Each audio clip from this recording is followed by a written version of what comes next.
Hi, everyone. I am Kate Volman with Marketing Divas, and I am so excited to be joined by Marcus Sheridan of the Sales Lion. Marcus, thank you so much for taking the time. My absolute pleasure. I'm very happy to be here, Kate. And whenever I hear the words marketing and divas put in the same context, I think it's pretty cool.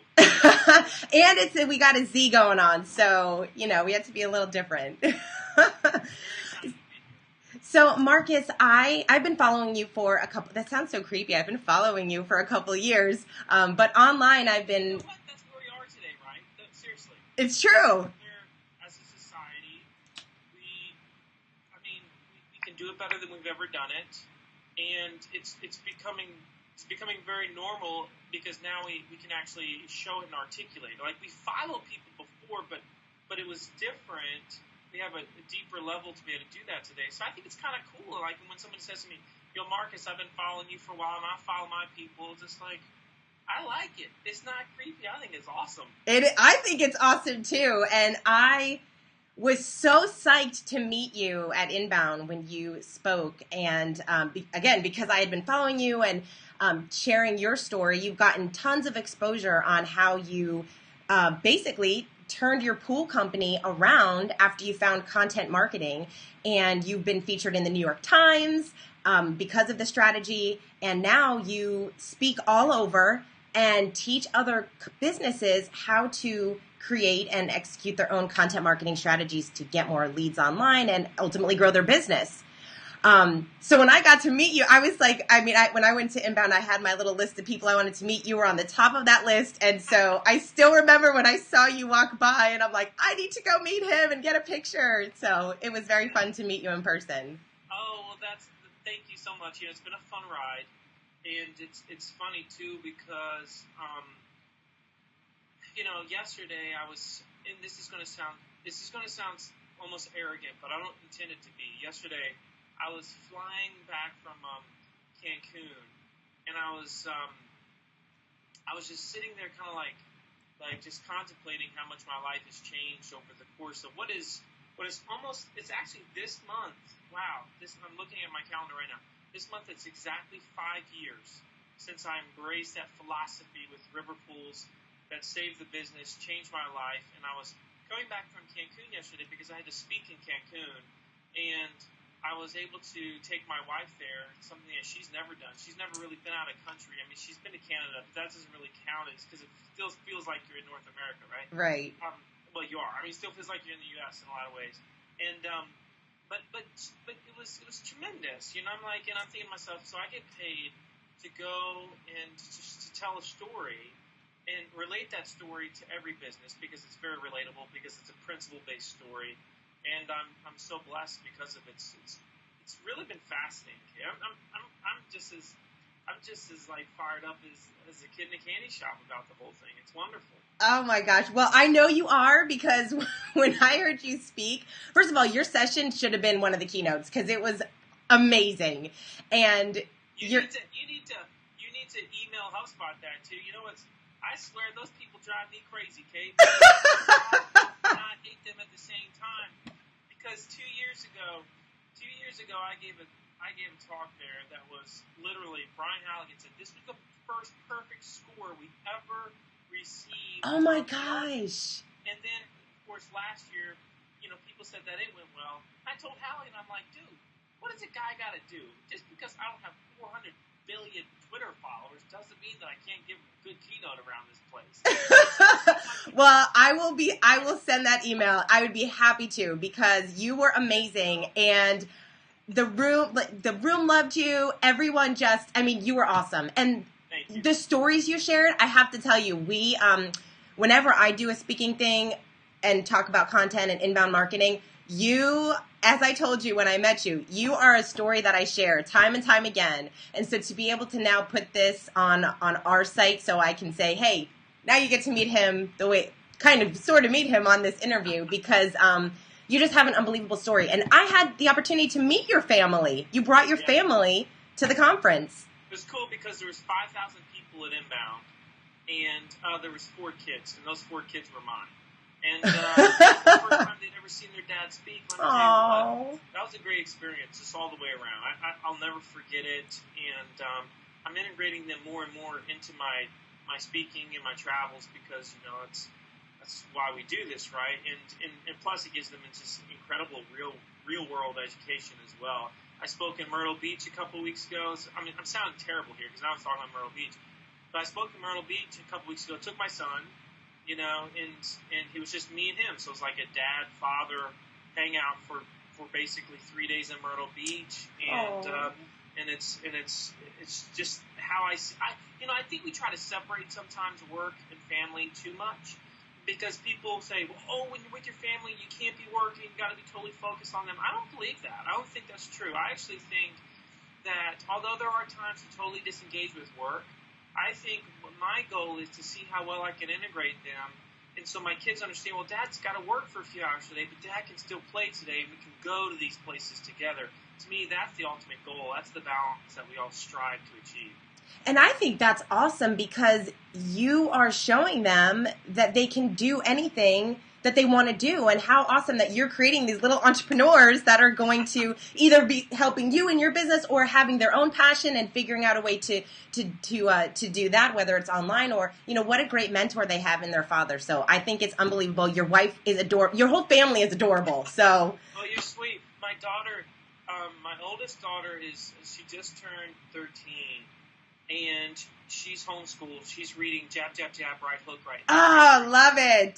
You know what I'm saying? So there's not many 13-year-olds reading Jab, Jab, Jab, Right Hook. No. She is, and that's because, she kind of gets social, but she's already getting it on, like, this different level of, like, what makes people tick, what makes people communicate. And ultimately, that's the message that I try to bring. And, when I first started this, Kate, I thought that I was a HubSpot guy, an inbound marketing guy, and then I became kind of like this. Well, at first I was a pool guy, then I was a HubSpot inbound marketing guy, and then I was kind of a content marketing guy, and then I was kind of like trying to help everybody catch the vision of really what teaching is. And then I realized, okay, so really what I'm trying to say, and I think this is the journey we're all on. We're trying to figure out what we're trying to say. This can be in business, can be in life. But what I was trying to say, at least this is where I am right now, is basically all this fancy word stuff that we talk about every day. If we break it down to its core, it's really just 3, maybe 4 words. To me, it's about incredible listening, because only those that are great at social and marketing, they have to listen. They just have to hear the consumer better than anybody else, their problems, fears, concerns, worries, etc. Number 2, we've got to be exceptional communicators. So, you saw me speak, and it's a different communication style. A lot of the ones that stand out in this industry are incredible communicators. I'm talking about in text. I'm talking about maybe video, whatever your thing is, your company's thing is. And then the third, to me, is teaching. And if you think like a teacher, especially, let's say, like a kindergarten teacher has a bunch of wonderful students that their only means of reward is the student, like the light bulb coming on, saying, oh, sure, I get it. Yeah, that makes sense. It's not like this high praise. It's not hearing themselves, because the students don't go to the teacher and say, oh, you're so smart, Miss Jones, right? They don't say that. They just say, oh, wow, I get it. And that's the reward for the teacher. Businesses need to come from that kindergarten teacher mentality, not from the college professorial mentality that we always see. And you could probably add a fourth one on that too, which is you got to be more helpful than anyone else in your industry to make their lives easier. But I think if you do those 4 things, if that is your guide to all things marketing and sales, you're going to be outrageously successful. Most, though, are still caught up on, should we use Twitter or Facebook? And I think they're kind of missing the mark. Yeah, definitely. Well, so that being said, give a little snapshot for those that don't necessarily know your story. The snapshot of, you had this pool company, it wasn't going so well, and you found content marketing and the results that you saw. Well, our situation was very bleak after the market crashed, and we had at the time I was installing in-ground pools in Virginia and Maryland. We had about 15 employees. November 2008 comes, the stock market crashes. We lose literally over $250,000 in deposits for pools that people had contracted with us, but then said they couldn't get a pool. That was heading into the winter. The winter progressively got worse. By January 2009, we went through 3 straight weeks where we were overdrawn in our bank account. I was scared to death. I was going to lose my home. My 2 business partners were going to lose their home. I was living really a life in fear and stress in a lot of ways. Wasn't very happy. And, of course, was carrying it home with me as well. It was a tough time in my life. And so that's when I started reading about HubSpot and inbound marketing. And basically, the way I understood it was this. If I can think like a consumer better than anybody else and address their questions better than anybody else, I'm going to be rewarded by real people and by the search engines. That's the way I understood inbound marketing to work. I mean, really, that's and I see the world in simple terms, which in hindsight has really helped me a lot. And so at that point in time, I said, I'm going to address every single question that I've ever been asked as a pool guy. And of course, this is the same thing I ask all businesses today. Take every single question you get all the time, and it's best to do this in a brainstorm with like your salespeople, your customer service people, etc. Write every single question down exactly as the person would say it, think it, feel it, exactly as they would type it if they went online right now and they had that problem. And let's pretend for a second they don't even know who you are. In other words, don't say how much does it cost, because nobody goes to Google and says how much does it cost. They might say how much does a fiberglass pool cost, right? That's how they would say that. And so we answered all these questions, good, bad, and ugly. Like, what are the problems with fiberglass pools? Because, by the way, this is what we sold now. So we were talking about everything about our stuff. Mm-hmm. Do fiberglass pools pop out of the ground? Do fiberglass pools crack? Are fiberglass pools cheap? Are fiberglass pools ugly? All these things we really addressed honestly on the website. When you say you address them, so these are the posts that you started blogging about. Yeah, individual blog posts. Okay. Individual blog posts, because people did. When I started this process, the Riverpool's website was 20 pages, right, which is about the average small business website in the world. And today it's about 1,000 pages, and people say all the time, "Oh my goodness, Marcus, it's impossible to get 1,000 pages." And I say, dude, I haven't answered half the questions I could answer. You know what I'm saying? And each question is a new page on the site. If you look at it like that, every business should have at least 1,000 pages on their website if they're really embracing content marketing the right way, in my opinion. And so we did that. And just to make a long story short, Kate, it became what is today the most trafficked swimming pool website in the world. It gets a couple 100,000 visitors a month. It does very well. The business was, of course, saved, if you will. It's successful today. We're branching out into manufacturing, and we have an incredible amount of influence in the industry. And I'm a silent partner today because all I do is go around and teach and consult about marketing now. Because what's funny about this, Kate, is a lot of people say, well, that worked for pools, but you see, Marcus, I'm in a B2B, or I'm in a B2C, or in Virginia, D.C., they might say I'm in a B2G, which is business to government. I mean, it's all really silly to me because there is always a person behind the acronym. And ultimately, if we want to be successful, we have to be better teachers than anybody else. I don't care what it is that you sell. It doesn't matter. I don't care if you sell popsicle sticks. I don't care if you service popsicle sticks. It doesn't mean jack. Because people are asking you questions every day. They're thinking these things. They have fears, concerns, and worries. Most businesses shy away from those, and therefore they never garner more trust than anybody else. And all of, river pools, and of course, all my clients, we just have a different mentality. It's like, we know those areas where we just shy from, and we go after those first. Mm-hmm. Those hot subject matters. That's what we attack first. So you answered all of those questions that were most frequently asked, and you also answered questions that were I remember you had spoken, and you said that one of the blog posts you wrote was about a negative side of getting a pool, and that turned into a really big piece of business for you. So let me give you an example of that. So there was basically 3 main questions I used to get over the years when I was still a pool guy. And these are the 3 questions that nobody wanted to answer on their website. They certainly didn't want to address it, which were, okay, Marcus, give me a feel for how much this is going to cost, right? That was the first couple minutes of the conversation. So I knew that was the first article I had to write on river pools. And because we can track that, because we can track the numbers with our advanced analytics, I know that one single article, how much does a fiberglass pool cost, made us over $2 million in sales that we would not have had had we not addressed the question. The second most common question was, Marcus, okay, be honest, what are the differences between fiberglass and concrete pools? Now, you see, everybody gets these types of comparative questions. They might be comparing two products, to brands, to companies, or three or more. We get these all the time, Kate, and we're afraid to address them. I don't really understand why, because we'll do it face-to-face, but we don't do it online. It's dumb, because our philosophy should be the same online as it is face-to-face when it comes to communication, at least in my opinion. And so we wrote an article, Fiberglass versus Vinyl Liner versus Concrete Pools, an honest comparison. And today, if you go online and you compare any type of in-ground pool, fiberglass versus vinyl, vinyl versus concrete, doesn't matter. You're going to read what we said. And in that, and here's the key, Kate, we were dead on honest. I mean, we said fiberglass ain't for everybody. It's got limitations. It's got customization issues that you can't necessarily do like you could with a concrete pool. It's got this or it's got that. And so we always start with the negative and end with the positive. We always say, here's who it's not for, right? And here's who it is for. And we do the same with the other pools. That article has made us hundreds of thousands in sales. And the third one was, okay, Marcus, again, these are all questions I always received. And that should be your ultimate keyword guide, if you will, is what are the questions you get. You don't necessarily need keyword tools nearly as much as you need a good set of ears. And so people used to say to me, Marcus, be honest, what are the problems with fiberglass pools? Like, what could I expect if I get one? What are some of the drawbacks? And so we had to address that one, too. We did an article.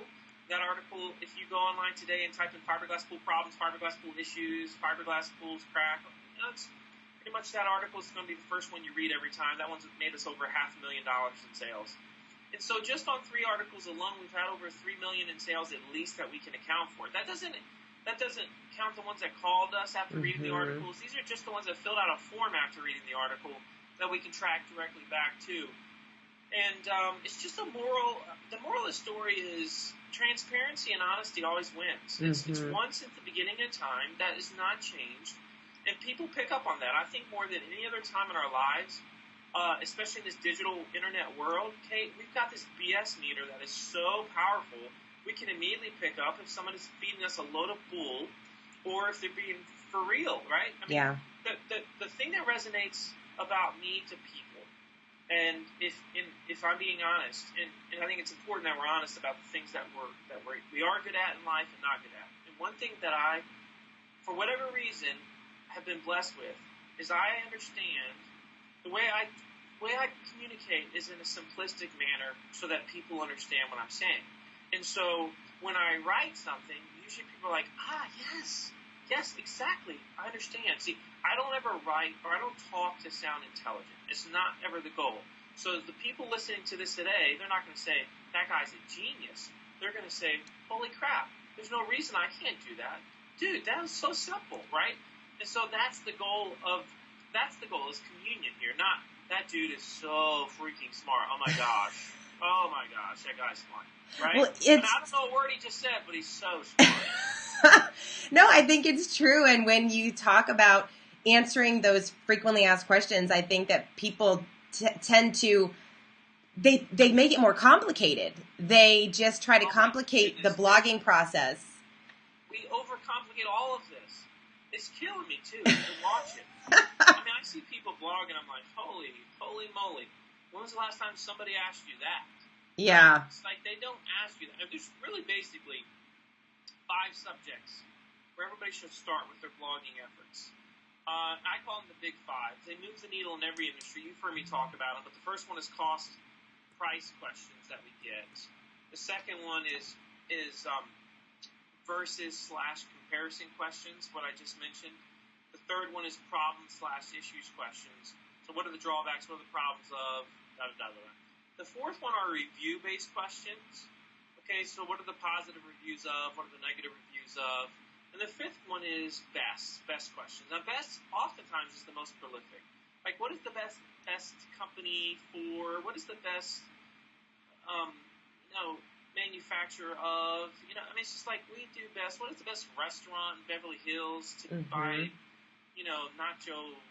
You know what I'm saying? I mean, we do stuff like that all day. We love to search best anything online. We're prolific at it. Most companies don't address that. So those are the big 5. You start with those big 5. If you think about them, you're like, holy crud. Most of the questions I get fall under the big 5 anyway. I mean, they really, really do. I mean, that's just how it works. All day long, the top 80% of the questions that we get as businesses fall in the big 5. So let me ask you this, because you're consulting with a lot of companies now on content marketing, and of course, I'm sure you have those frequently asked questions on the results that they can get and the time. I mean, when people ask you things like, how long is it going to take me to be blogging and to actually see the results that you saw? Well, everybody, of course, is different, but there's actually three answers to this, and this is another problem that our industry has, right? And so the first thing is people want to say, when will this start working? Well, it can start working tonight, like in 5 seconds. And the reason why I say that, Kate, is the moment I put my thoughts to pen, or in this case to the keys on the keyboard, something is going to happen within me that is going to cause me to be better at communicating those thoughts from this point on, right? So like just like you can talk about marketing all day because you write about it all the time, you talk about it, communicate about it all the time. So do I. But it wasn't always like that for us. We have constantly been distilling our thoughts over and over again. And so that's why some of the best salespeople in the world are really good at blogging, because what happens is when they blog, and I don't even like the word blog really, when they put content out there in a teaching manner, it forces them to get better at their message. So if I write an article tonight, and then I have to go talk to a prospect about said question, whatever it was, I guarantee you it's going to be a stronger communicative experience for the both of us, because it's going to come out in such a more powerful flow, because I've now distilled it, and it's more in terms of it's more within me to display that message to the world, whether it's verbal or written. Does that make sense? That makes so much sense. The second one is, I can also write an article tonight that addresses a major issue that clients or prospects oftentimes have, and then I can immediately send that article out to some of my prospects that have not contracted with me yet, so as to further resolve their concerns. I think content is the best, assuming it's honest and transparent, I think it's the best sales tool in the world. I don't think there's anything even close. There's definitely no salesperson that is good as content when produced the right way. Mm-hmm. And so you might have somebody that's been hedging for a long time, and they just won't say yes. They won't pull the trigger, a prospect, right? You send them some content, be it video or text, that addresses 5 of their biggest concerns, and let them just chew on it on their own, in their own way, on their own time. You could get a call tomorrow that says, hey Kate, okay, we're finally ready to pull the trigger. Let's do it. And so that to me is actually the most powerful benefit of content. Content is our best sales tool if we have the right content produced and if we use it during the sales process. So how do people know if it's the right content? Because I know a lot of people might be asking at this time, I'm not a writer, and I don't know even if I answer these frequently asked questions, how do I know if it's good content? See, they're putting themselves in a corner immediately because they're saying, I'm not a writer. Right. And you notice you don't really hear people say, I'm not a communicator. I mean, to me, it doesn't josh, right? Because this person who says that I'm not a writer, for the last 10, 5, 20 years, whatever, they've been talking to prospects and clients about that thing that they do. They're pretty stinking good at it. They're like in the 1% of the world. That means 99% of people can benefit from what they have to say, right? And so that is a fact. Now, whether or not you distill those thoughts in writing, textual form, or video form, verbal form, I don't care. But to say that you can't write is a flaw in the way that you're thinking. I want you to ask yourself instead, is it possible that I communicate all the stuff that's in my head? You might say, well, I prefer not to do it writing, but I should do it in video. Well, if you want to do it in video, fine. You can do in video, in 1 hour, you can produce on average 6 to 11 blog posts verbally. And if you get those transcribed, now you've got incredible, and you can send it off to a transcriber. You can send it off to a writer. I mean, this day and age, none of us have any excuse not to become great teachers. That's why there's these things called ghostwriters. There's a lot of people out there that we think are great writers. They're not actually really good writers. They have smart people distilling their words for them, right? And so we just can't put ourselves in these corners and immediately say this. And by the way, by the way, last point to that. I said, if you produce a piece of content, immediately you distill it, you become better at communicating about it. Number 2, immediately you can use it in your sales process. And number 3, it will take some time, we don't know how long, to generate leads, be it through social or through SEO, right? The content itself. And those are the 2 ways it's going to get spread, through social or SEO. But you could write an article today that'll show up on Google tomorrow. If you do this the right way, that could get you a lead tomorrow. That could be a contract that's $500,000. It could be $5. Either way, that's a gallon of gas. You know, I mean, that's something. But you can't. It's funny to me that all of a sudden people start now to worry about how quickly am I going to get the returns on this. Where it's like, we've been dealing with this forever. It's like, what if the farmer said, I don't know if I should plant these seeds because how quickly will I get this corn? I don't know if we should do this. Well, we just won't plant it all. And we'll starve. That's a better idea. Yeah, we'll starve. I mean, really? And that's, like, literally, that's just the way that I see it. It doesn't make any sense to me when people say that. I mean, we got to stop looking at it like it's, I don't know, like it's a program. I mean, this is who we are as a people. We expect information. You know, I have asked 40,000 people now at this point, Kate, a simple question. How would you define the words great website? Okay? Think about that for a second. How would you define the words great website? And essentially, 99% of the answers are saying the same thing. Okay? And it's a 2-part answer. Number 1, I want to find what I'm looking for. That's the first, that is the 99% right there. But there's always a caveat to that, okay? It's interesting. I want to find what I'm looking for, and I want to find it quickly. That is the definition of a great website in 2014 and beyond. And if you want a guide, all you have to do is ask yourself, if somebody's on this site, can they find what they're looking for, and can they find it quickly? If the answer is yes, you're off to the races. If the answer is no, we got to change something. And I think it should be exciting for businesses, because I know a lot of people have those conversations of, oh, well, SEO is so hard and Google changes its algorithms. But at the end of the day, if you have really great content and you're answering these questions that people are searching for, that is what's helpful. So every small business owner can do that. The whole thing about Google is always changing, to me, it's so silly. Because if you look at it, what is Google trying to do? They're just trying to give you better answers to your questions. You know, every time I see all these SEOs freak out with the newest update, all my clients get more traffic.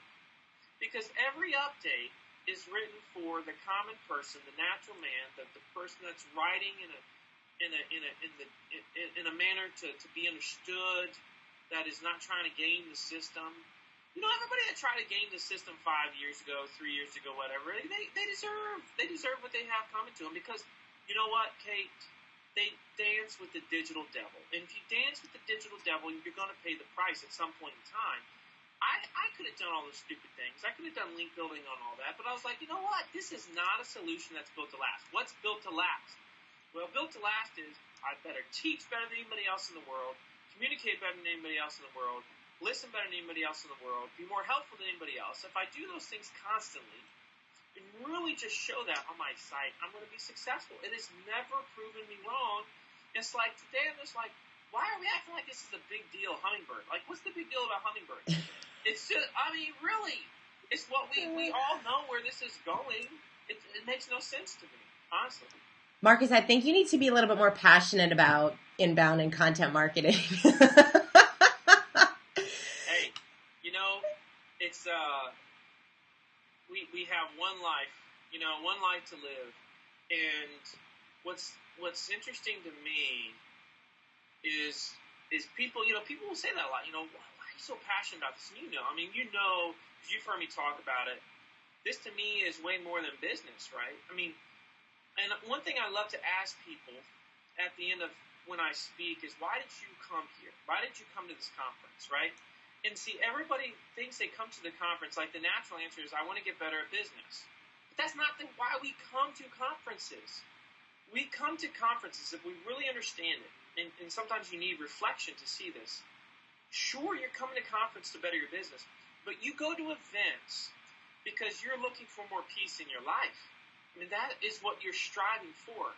If you're able to attain greater financial peace, it may mean that you have much greater time to spend with those that you love the most. Mm-hmm. And because I was working 70 to 80 hours a week at one point in my life as a pool guy, to where I am today, where I work probably 50 hours a week, but I'm with a lot of that is with my family. I mean, it's like constant integration, so it's not, a lot of it doesn't feel like work. That's powerful. That's changed my life.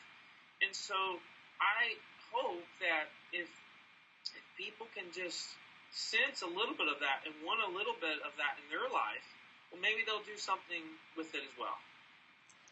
Well, Marcus, I feel like I could talk to you all day, and your energy is unbelievable. And I love the fact that you teach people, you're going out, you're speaking all over and spreading this message of content marketing and in such a transparent and real way, which I find so refreshing. And that's why I really enjoyed your talk, because of, the fact that you're doing this to build your business, but make a better life for your family. And for all those businesses that are watching, what I love most about you is that you did it. You used content marketing to transform your business, and now you're teaching it. So these things that you're talking about, it's not just, oh, I read this online, or I heard this works. So to come from you, who has done it, you were in the trenches, you were going home, blogging, there's no reason why anybody out there watching this can't start creating this content on a regular basis and just know it's a longer term strategy, and know and believe that it's going to help them ultimately in their business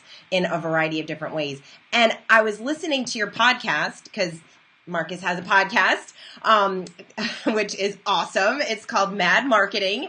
So you need to check it out. But you talked about creativity and how some people are paralyzed about writing or creating content because they feel like they're not creative. And the thing that you said is, you have to do it. Start writing, start doing stuff. And when you're starting to do these things in your businesses, that's going to just catapult you into continuing to do it and to get better results. Yeah, I mean, we have to take, it might sound cheesy to some, but it really, it's the opposite of that. In that we have to start walking the path in order for the trail to unfold before us. And everybody wants to see the trail, and they want to see where it goes, and they want to see where it is. That's so not the way that it works. And if you look at the greatest stories of all time, they generally didn't know where they were going to end up. I mean, heck, Columbus did not set out to discover America. You know what I'm saying? But he did, because he set out. And that's the only thing that matters. Yeah. Is you've got to get going, and then you've got to figure it out as you go. When I started in November of 2009, I'd been 6 months removed from starting the River Pools blog, and I said, wow, something needs happening. I'm going to write about it. I'm going to give myself a birthday present. I'm going to call it, because I have a lion fascination, I'm going to call it the sales lion, right? And so that's what I did in November of 2009. Do you think I knew it was going to become this brand and business that it is today? Do you think I knew that it was going to lead to all these things? No. I didn't say I'm going to be I'm going to travel the world speaking, and I'm going to talk about, teaching communication and content marketing and all these things. And I mean, I paid lots of money to do it, and take my family with me. I didn't write any of that down in a journal. I didn't do any of that. I just said, you know what? Let's see where this goes. I got a good feeling about it. It can't hurt. So let's run with it. Yeah. Well, I always like to tell people, as an entrepreneur, you have to be comfortable, get more comfortable being uncomfortable, because of exactly what you just said. So, Marcus, and congrats. I just am so thrilled for all your success. You're such a genuine person. Again, I was so excited to meet you. And you actually got called by Seth Godin's publicist, or it's his publicist, right? To represent you. Seth Godin's agent is my agent, and which is the coolest thing ever. Yeah, and that all happened because I was on the New York Times, and the New York Times happened because I was speaking about transparency at a conference in Dallas. It's such a crazy story. You know what's funny too? That article in the New York Times, the irony was a revolutionary marketing strategy. Answer customers' questions. I right? know, it's so crazy. But it was the #1 shared and emailed story for the business section of the Times for 3 straight days. Wow. It just goes to show that people are not looking for the complex. They are looking for the simple truths that will lead to success and happiness in their life. And I've seen that prove itself over and over again over the last 5 years, Kate. Well, you are awesome, and I know that everybody walked away with some nice pieces of information, and if they're not producing content yet, now is their time to start. For those of you that want to learn more about Marcus, you can go to thesaleslion.com. And Marcus, I so hope that I have the opportunity to see you in person, and I hope that we're able to do another interview again, because you have so much knowledge to share. I would love that. Yeah, come. Please come to salesline.com or check me out at Mad Marketing, or come to Inbound this year, another conference. I'll be there. I'll be speaking. I've been told I have a bigger role speaking at Inbound this year. I don't know what it is. Ooh, it better be the keynote. Don't hesitate to send that email. Oh, it's going. I'm sending it's it. A bigger role. I don't know what that means, but it's a bigger role this year. We'll see. Well, you are awesome, Marcus. Thank you so much, and hopefully I'll see you soon. Thanks, Kate. My pleasure.